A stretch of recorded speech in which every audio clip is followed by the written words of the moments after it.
لا حول ولا قوت الا باللہ کثرت کے ساتھ پڑھو۔ یہ ایسا وظیفہ ہے، ایک حدیث پاک میں آتا ہے کہ یہ 99 بیماریوں کا علاج ہے،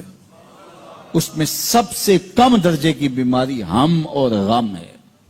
یہ دکھوں کا مداوع ہے، مشکلات کا علاج ہے، اور یہ وظیفہ میرے حضور نے بتایا۔ حضرت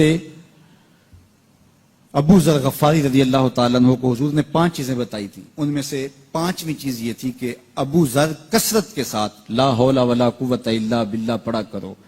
فرمایا عرش الہی کے نیچے ایک خاص خزانہ ہے، یہ وظیفہ وہاں سے آیا ہے،